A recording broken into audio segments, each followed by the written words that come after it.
કેવું છે બાળકો, મજામાં છો? ચાલો, લાસ્ટ ટાઈમ આપણે સ્વાધ્યાય 12.3 વિશે ચર્ચા કરેલી, બરાબર છે? ઓકે, ચેપ્ટર ના એન્ડ તરફ આપણે આગળ વધી રહ્યા છીએ. ઓકે, બરાબર છે? તો સ્વાધ્યાય 12.3 પહેલાના તમામ ઉદાહરણો પૂરા કરી દીધા આપણે. ઓકે, હવે સ્વાધ્યાય 12.3 એનો પાંચમો દાખલો બાકી રહ્યો એટલે સ્વાધ્યાય 12.3 પણ પૂર્ણ થશે, બરાબર છે? ઓકે, અને તમારે આ દાખલો બહુ જ ઇમ્પોર્ટન્ટ છે. લગભગ મારા ખ્યાલથી 10મા ધોરણમાં આ દાખલો આવી ગયો છે, બરાબર છે? ત્રિભાગ બિંદુના યામ. ત્રિભાગ એટલે કે આપેલ રેખાખંડના 3 ભાગ કરવાના. શું કરવાના? આપેલ રેખાખંડના 3 ભાગ કરવાના. તો આપેલ રેખાખંડના 3 સમાન ભાગ ક્યારે થાય? તો કે બે બિંદુઓ હોય તો, બરાબર. એટલે કે પાંચમો દાખલો સ્વાધ્યાય 12.3 નો પાંચમો દાખલો શું કહે છે?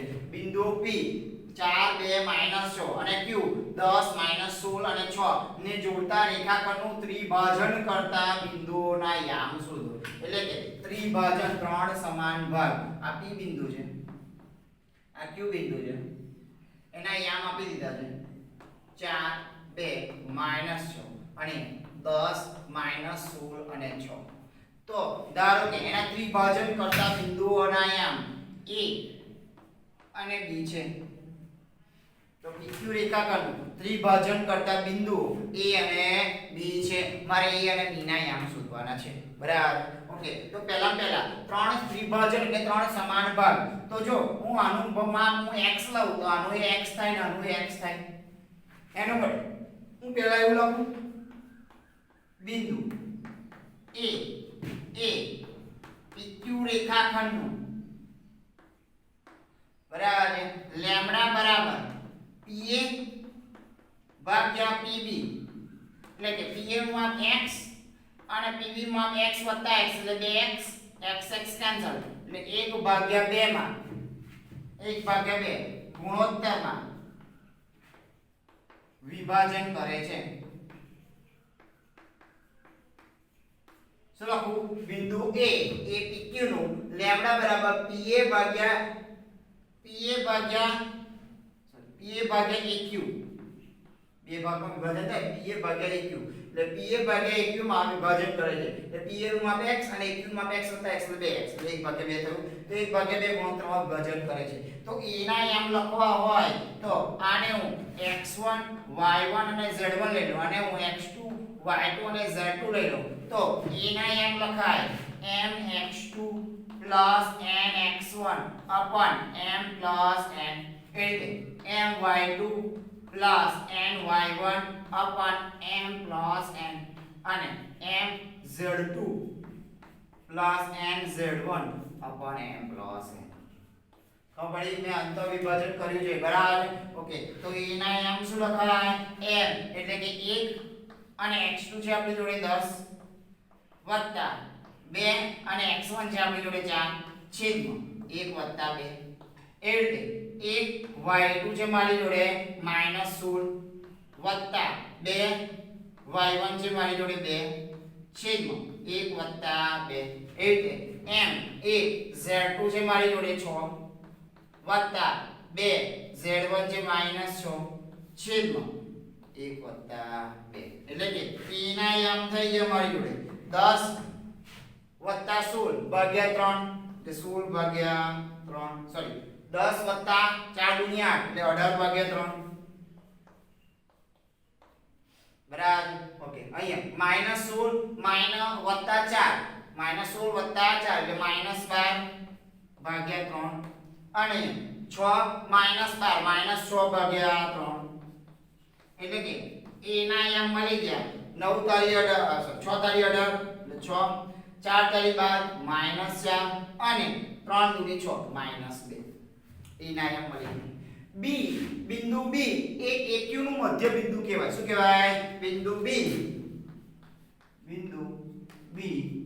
એ AQ નું મધ્ય બિંદુ થાય, બરાબર. બિંદુ B એ AQ નું મધ્ય બિંદુ થાય. તો B ના યામ શું લખાય? તો કે A નો x યામ, B નો y યામ, Q નો y x યામ બંનેનો સરવાળો ભાગ્યા 2 એટલે કે A નો x યામ શું આવ્યો? 6 અને Q નો x યામ એ 10 વત્તા 6 ભાગ્યા 2. પછી અહીંયા -4 -16 -20 ભાગ્યા 2 અને -2 + 6 એટલે કે 4 ભાગ્યા 2 એટલે કે b ના m મળ્યા મને 16 ભાગ્યા 2 એટલે કે 8 -20 ભાગ્યા 2 એટલે -10 અને 4 ભાગ્યા 2 એટલે તો b ના m મળી ગયા એટલે ત્રિભાજન બિંદુઓના યામ ત્રિભાજન બિંદુ PQ રેખાખંડનું ત્રિભાજન કરતા બિંદુઓના યામ શું મળે મને a શું મળ્યો 6 -4 -2 અને b 8 -10 અને 2 તો આ ત્રિભાજન કરતા બિંદુઓના યામ મળ્યા IMP દાખલો તમારા માટે આ દાખલો IMP કહેવાય 3 માર્ક્સ માટે પણ પૂછી શકે બરાબર ઓકે 3 થી 4 માર્ક્સ માટે આ દાખલો પૂછી શકે ત્રિભાજન બિંદુઓના યામ શું બરાબર ઓકે તો અહીં સ્વાધ્યાય 12.3 પૂર્ણ થયું ઓકે સ્વાધ્યાય 12.3 અહીંયા સમાપ્ત થયું એમ પહેલાના ઉદાહરણ પૂરા થઈ ગયા હવે પ્રક્રિયાનું ઉદાહરણ તરફ નજર કરીએ પ્રક્રિયાના ઉદાહરણ શું કહે છે પ્રક્રિયાનું ઉદાહરણ નંબર 11 ઓકે સાબિત કરો કે a 1 2 3 b -1 -2 -1 અને c 2 3 2 અને d 4 7 6 એ સમાંતર બાજુ ચતુષ્કોણ ABCD ના શિરોબિંદુઓ છે પરંતુ લંબચોરસના શિરોબિંદુઓ નથી પહેલા સમાંતર બાજુ ચતુષ્કોણના વિકર્ણો બિંદુઓ ક્યારે કહેવાય તો કે સમસમની બાજુનું માપ સમાન હોય બરાબર પરંતુ લંબચોરસ માટે શું લખાય તો કે વિકર્ણોનું માપ પણ સમાન થવું જોઈએ બરાબર વિકર્ણોનું માપ સમાન થવું જોઈએ એટલે આપણે બીજી વસ્તુ ચારે ચાર બાજુઓના અંતર સૂત્રથી માપ શોધીશું બરાબર ઓકે એટલે પહેલા શું કરીશું AB અંતર સૂત્રથી શોધવાનું તો વર્ગમૂળનું AB શું લખાય ડાયરેક્ટ લખાય AB બરાબર 1 +1 એટલે 2 નો વર્ગ 4 વત્તા ડાયરેક્ટ લખું છું ભાઈ હવે બહુ બધા દાખલા જોઈ ગયા અંતર સૂત્રના એટલે 2 -1 + 2 એનો વર્ગ 2 + 2 4 4 નો વર્ગ 16 વત્તા 3 -1 + 1 4 4 નો વર્ગ 16 16 માં 4 16 16 32 ને 4 36 વર્ગમૂળમાં 36 એટલે આન્સર આવે 6 એ રીતે BC અંતર સૂત્રથી શોધીશું તો BC બરાબર વર્ગમૂળમાં -1 -2 -3 -3 નો વર્ગ 9 વત્તા -2 -3 -5 -5 નો વર્ગ 25 વત્તા -1 -2 -3 નો વર્ગ ફરી થાય 9 એટલે કે વર્ગમૂળમાં આવી ગયો 43 બરાબર ઓકે એ રીતે CD બરાબર શું લખાય વર્ગમૂળમાં તો વર્ગમૂળમાં લખાશે CD માટે C અને D 2 -4 2 નો વર્ગ આવશે 4 પછી 3 - 7 -4 નો વર્ગ આવશે 16 પ્લસ 2 - 6 -4 એનો વર્ગ આવશે ફરી 16 એટલે ફરી આવી ગયું વર્ગમૂળમાં 36 અને ફરી આવી ગયું વર્ગમૂળમાંથી 36 નું વર્ગમૂળ 6 એટલે AD માટે અથવા DA માટે વોટ AD ઓકે શું લખાશે AD માટે તો 1 -4 -3 એનો વર્ગ 9 વત્તા 2 - 7 -5 એનો વર્ગ 25 વત્તા 3 - 6 -3 એનો વર્ગ 9 એટલે ફરી આ વર્ગમાં 43 ઓકે એનો મતલબ તમને ખબર પડી ગઈ કે AB = CD અને BC = AD ઓકે માટે એવું લખી શકાય કે ABCD સમાંતર બાજુ ચતુષ્કોણ ના શિરોબિંદુ છે બરાબર ABCD શું થઈ ગયું સમાંતર બાજુ ચતુષ્કોણના શિરોબિંદુઓ મળી ગયા હવે વાત કરીએ લંબચોરસના વિકર્ણો છે કે નહીં બરાબર હવે વાત કરીએ આપણી જોડે લંબચોરસના વિકર્ણો છે કે નહીં તો લંબચોરસના વિકર્ણો માટે સોરી લંબચોરસના શિરોબિંદુ માટે વિકર્ણોનું માપ એટલે કે ABC અને BC D ઓકે એટલે કે AC ઓકે અને BD બરાબર એ શોધીએ તો AC નું માપ થશે આપણું બરાબર AC બરાબર વર્ગમૂળમાં A અને C ઓકે તો 1 - 2 ઓકે 1 - 2 એટલે 1 અને 1 નો વર્ગ આવશે 1 વત્તા 2 - 3 -1 અને એનો વર્ગ આવશે 1 વત્તા 3 - 2 બરાબર 1 એનો વર્ગ આવશે એટલે વર્ગમૂળમાં આવ્યું 3 અને BD બરાબર તો BD નું માપ થશે આપણી જોડે -1 -4 -5 નો વર્ગ આવશે 25 વત્તા -2 -7 -9 81 વત્તા -1 -6 -7 49 એટલે વર્તુળમાં 9 ને 10 તમારે 15 5 વધી પડી 1 4 8 10 ને 15 155 આ બેનું આ સમાન થતું નથી એટલે AC is not equal to BD માટે ABCD એ લંબચોરસ ના શિરોબિંદુ નથી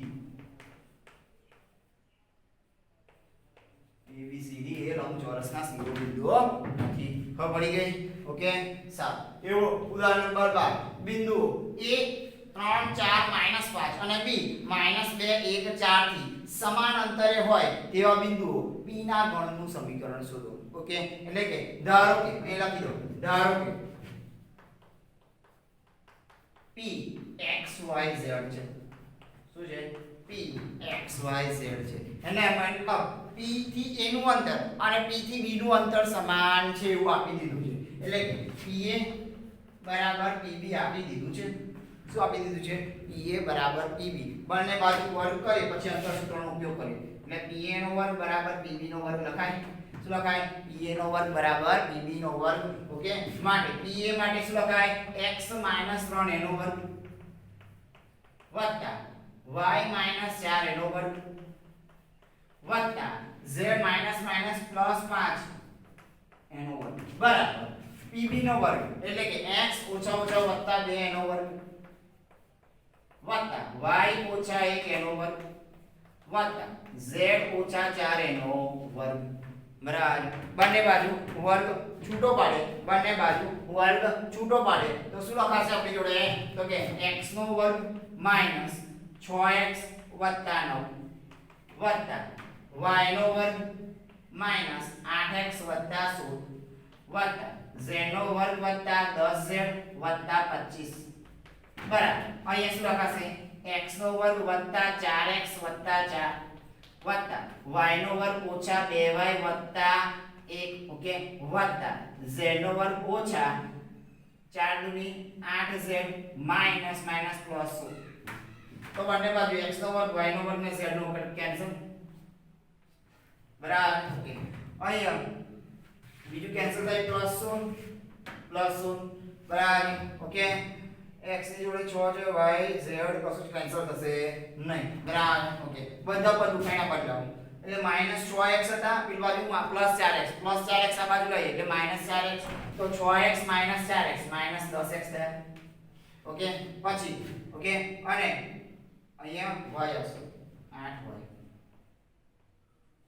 ઓકે પછી -8y છે અહીંયા અને પેલી બાજુ -2y ઉઠાઈના બદલાય +2y એટલે -8y +2y એટલે -6y રહેશે અને z વર્ગ 10z છે અને -8 છે આ બાજુ આવશે +8 છે એટલે +18z થઈ જશે ઓકે +18z ઓકે અચળ પદમાં 9 બરાબર ઓકે 9 ને 25 ઓકે 9 ને 25 આપણી જોડે થશે 34 ઓકે અને અહીંથી 4 ને 5 બરાબર એટલે 34 માંથી 5 છે એટલે +29 બરાબર કરી 9 અને 25 25 ના 9 34 બરાબર બીજું કોઈ અચળ પદ નહીં ઓકે 34 માં 4 ને 5 5 બાદ કરો એટલે 29 બરાબર વત્તા 29 બરાબર 0 બધામાં માઈનસ કોમન કરી લો એટલે 10x વત્તા 6y ઓછા 18z ઓછા 29 બરાબર 0 આ બિંદુ P નું સમીકરણ આવી ગયું બરાબર આ બિંદુ P નું સમીકરણ આવી ગયું તો અહીંયા ઉદાહરણ નંબર 12 પૂર્ણ થયો બરાબર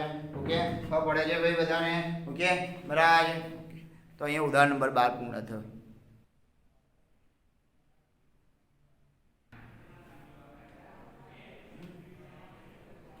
નેક્સ્ટ ઉદાહરણ નંબર 13 શું કહે છે બિંદુઓ 1 1 1 એ ત્રિકોણ ABC નું મધ્ય કેન્દ્ર છે શું કહે છે બિંદુઓ 1 1 1 એ ત્રિકોણ ABC નું મધ્ય કેન્દ્ર છે જો A અને B ના યામ અનુક્રમે 3 -5 અને 7 અને -1 7 -6 હોય તો બિંદુ C ના યામ શોધો બરાબર ઓકે તો અહીંયા ત્રિકોણ ABC આપી દીધો છે અને ABC ના A ના યામ તમને આપી દીધા છે 3 -5 7 B ના યામ આપી દીધા છે -1 7 -6 અને C ના યામ શોધવાના છે ધારો કે C ના યામ સ્મોલ abc છે ધારો કે C ના યામ સ્મોલ abc છે ઓકે એટલે કે ત્રિકોણનું મધ્ય કેન્દ્ર ત્રિકોણ ABC નું મધ્ય કેન્દ્ર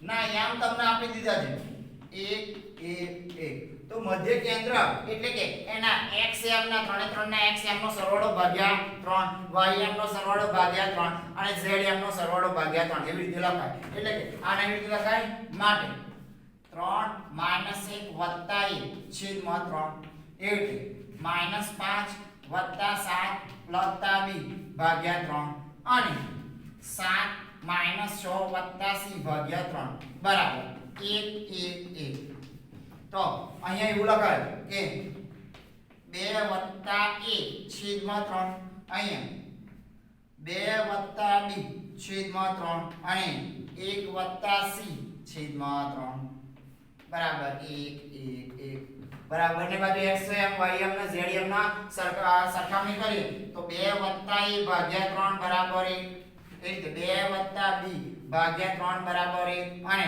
1 + c ભાગ્યા 3 બરાબર 1 એનો મતલબ 2 + a બરાબર 3 તો એની કિંમત થઈ ગઈ આપણી જોડે 1 એ રીતે 2 + b બરાબર 3 તો b ની કિંમત ફરી થઈ ગઈ આપણી જોડે 1 અને 1 + c બરાબર 3 તો c ની કિંમત થઈ ગઈ 2 માટે c ના યામ શું લખાય તો કે 1 1 અને 2 આ માગેલ બિંદુ c ના યામ થયા કેવાય શું કહેવાય માગેલ બિંદુ c ના યામ તો અહીંયા ઉદાહરણ નંબર 13 પૂર્ણ થયું એટલે પ્રક્રિયાનું ઉદાહરણ પૂર્ણ થાય શું થાય પ્રક્રિયાનું ઉદાહરણ પૂર્ણ થયા ઓકે નેક્સ્ટ સ્વાધ્યાય પર આવીશું આપણી જોડે એન્ડ ચેપ્ટર થવા આવ્યું આપણી જોડે શું છે પ્રક્રિયાનો સ્વાધ્યાય 12 શું છે પ્રક્રિયાનો સ્વાધ્યાય 12 શું કહે છે પ્રક્રિયાનો સ્વાધ્યાય 12 તો એક પહેલો દાખલો a ના યામ b ના યામ અને c ના યામ આપેલા છે એ સમાંતર બાજુ ચતુષ્કોણ abcd ના શિરોબિંદુઓ હોય તો ચોથા યામ શિરોબિંદુના યામ શોધો તો ધારો કે ચોથા શિરોબિંદુ d ના યામ d small a b c છે और ये खबर होવી જોઈએ કે આપણી જોડે સમાંતર બાજુ ચતુષ્કોણ છે તો બંનેનું મધ્ય બિંદુ સમાન હોય બરાબર સમાંતર બાજુ ચતુષ્કોણ હોય તો એનું મધ્ય બિંદુ સમાન હોય એટલે a b c d સમાંતર બાજુ ચતુષ્કોણ હોય તો ac નું મધ્ય બિંદુ બરાબર bd નું મધ્ય બિંદુ લખાય શું લખાય ac નું મધ્ય બિંદુ બરાબર bd નું મધ્ય બિંદુ બરાબર અહીંયા a b c d સમાંતર બાજુ ચતુષ્કોણ હોવાથી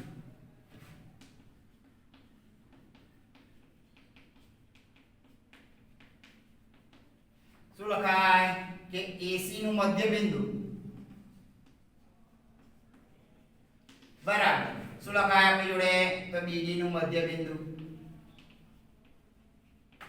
AC નું મધ્ય બિંદુ બરાબર BD નું મધ્ય બિંદુ લખાય તો AC નું મધ્ય બિંદુ એટલે લખાય AC ના યામ 3 - 1 ભાગ્યા 2 y -1 + 1 ભાગ્યા 2 ઓકે અને z યામ 2 + 2 ભાગ્યા 2 બરાબર BD નું યામ BD ના મધ્ય બિંદુ માટે શું લખાય 1 + a ભાગ્યા 2 બરાબર 2 + b ભાગ્યા 2 અને -4 + c ભાગ્યા 2 ઓકે તો બંને બાજુ સરખામણી કરીએ તો અહીંયા પહેલા લખી દે 3 - 2 2 ભાગ્યા 2 એટલે 1 -1 + 1 0 ભાગ્યા જવાબ એટલે 0 2 + 2 4 ભાગ્યા 2 એટલે 2 બરાબર 1 + a ભાગ્યા 2 2 + b ભાગ્યા 2 અને -4 + c ભાગ્યા 2 ઓકે એનો મતલબ સરખામણી કરીએ તો 1 બરાબર a + a ભાગ્યા 2 એ રીતે 0 બરાબર 2 + b ભાગ્યા 2 અને -4 + c ભાગ્યા 2 બરાબર 2 હવે ડાયરેક્ટ 2 કા 2 અને એક ઉઠાઈને આમ લઈએ તો a બરાબર શું લખાય 2 - 1 એટલે 1 એવી રીતે અહીંયા 0 ગુણ્યા ગમે તે 0 અને 2 નો ઉઠાઈને લાવો તો b બરાબર -2 અને 2 દુની 4 અને 4 થી બાદ લઈ જાઓ 8 એટલે c બરાબર 8 ઓકે તો d ના યામ તમારી જોડે થઈ ગયા શું લખાય 1 -2 અને 8 ચોથા શિરોબિંદુ d ના યામ તમને મળી ગયા બરાબર ચોથા શિરોબિંદુ d ના યામ તમને મળી ગયા શું મળ્યા તમારી જોડે તો કે 1 -2 અને 8 બરાબર તો અહીંયા પ્રક્રિયાનો સ્વાધ્યાય 12 એનો પહેલો દાખલો પૂર્ણ થયો બરાબર પ્રકૃતિના સ્વાધ્યાય 12 એનો પહેલો દાખલો અહીંયા પૂર્ણ થયો. ખબર પડે છે ભાઈ બધાને? ઓકે, રાજ સિમ્પલ આપણી જોડે દાખલાઓ જે છે, સિમ્પલ દાખલાઓ છે અને એનું સોલ્યુશન કરવાનું. બરાબર, સરળ દાખલાઓ કહેવાય. બરાબર. ઓકે, બીજો દાખલો શું કહે છે? A 0 0 6, B 0 4 0 અને C 6 0 0 શિરોબિંદુ વાળા ત્રિકોણની મધ્યગાની લંબાઈ શોધો. બરાબર, એટલે આપણી જોડે આ ત્રિકોણ છે A, B અને C. બરાબર, મધ્યગાની લંબાઈ એટલે કે A ને BC નું મધ્યબિંદુ જોડો. બરાબર, B ને AC નું મધ્યબિંદુ જોડો અને C ને AB નું મધ્યબિંદુ જોડો. બરાબર, તો ધારો કે AB, BC અને AC નું મધ્યબિંદુ અનુક્રમે P, Q અને R છે. શું છે?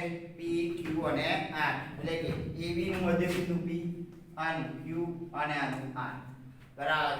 ઓકે, તો મધ્યગા EQ, BR અને CP શોધવી પડે. તો પહેલા P ના યામ શોધીએ. તો P ના યામ શું લખાય? મધ્યબિંદુ AB નું છે તો 0 + 0 ભાગ્યા 2 એટલે 0, પછી 0 + 4 ભાગ્યા 2 એટલે કે 2 અને 6 + 0 ભાગ્યા 2 એટલે 3. એટલે ખબર પડે છે, મેં ડાયરેક્ટ લખ્યું. AB નું મધ્યબિંદુ P, મધ્યબિંદુ સૂત્ર 0 + 0 ભાગ્યા 2, 0 + 4 ભાગ્યા 2, 6 + 0 ભાગ્યા 2. ઓકે, એ રીતે Q ના યામ શું લખાય? તો Q ના યામ એ BC નું મધ્યબિંદુ છે એટલે 0 + 6 ભાગ્યા 2 એટલે કે 3, 4 + 0 ભાગ્યા 2 એટલે કે 2 અને 0 + 0 ભાગ્યા 2 એટલે 0 અને R બરાબર R ના યામ થશે તમારે શું લખાય? AQ માટે, AC માટે શું લખાય? 0 + 6 ભાગ્યા 2 એટલે 3, પછી 0 + 0 0 અને 6 ભાગ્યા 2 3. ઓકે, એટલે 2 3 3 2 અને 3 3. બરાબર, આવી રીતે PQR ના શિરોબિંદુ મળે. મધ્યગાઓની લંબાઈ શોધવાની છે એટલે કે EQ શોધીશું આપણે. તો EQ બરાબર અંતર સૂત્રની મદદથી વર્ગમૂળમાં A ના યામ છે આપણી જોડે 0 એટલે આપણી જોડે A અને Q માટે સરખામણી કરીએ તો 0 - 3 એનો વર્ગ વત્તા 0 - 2 એનો વર્ગ વત્તા 6 - 0 એનો વર્ગ એટલે કે વર્ગમૂળમાં મારી જોડે 9 વત્તા 4 વત્તા 36 એટલે વર્ગમૂળમાં 49 આવશે અને 49 નું વર્ગમૂળ 7. બરાબર, આ તમારો જવાબ થયો. ઓકે, આ તમારો શું થયો? જવાબ થયો. બરાબર, એ રીતે AQ પતી ગયું. હવે BR માટે તો BR બરાબર વર્ગમૂળમાં શું લખાશે આપણી જોડે? B એટલે 0 - 3 એનો વર્ગ વત્તા 4 - 0 એનો વર્ગ વત્તા 0 - 3 એનો વર્ગ એટલે કે વર્ગમૂળમાં 9 વત્તા 16 વત્તા 9 બરાબર 25 ના 9 34 એટલે વર્ગમૂળમાં 34 તમારી જોડે જવાબ આવે. ઓકે, અને બીજી મધ્યગા માટે CP બરાબર હું ડાયરેક્ટ લખીશ. CP બરાબર શું લખાય? C અને P એટલે 0 - 6 એનો વર્ગ એટલે 36 વત્તા 2 - 0 એનો વર્ગ એટલે 4 અને 3 - 0 એનો વર્ગ એટલે 9. 36 ના 4 40 નો 49 આયો વર્ગમૂળમાં 7. બરાબર. ઓકે, તો અહીંયા તમારી જો મધ્યગાઓની લંબાઈ મળી ગઈ. બરાબર, તો એ દાખલો પૂર્ણ તો પ્રકૃતિના સ્વાધ્યાય 12 નો બીજો દાખલો પૂર્ણ થયો. ઓકે, ખબર પડે છે ભાઈ બધાને? ઓકે, સાહેબ.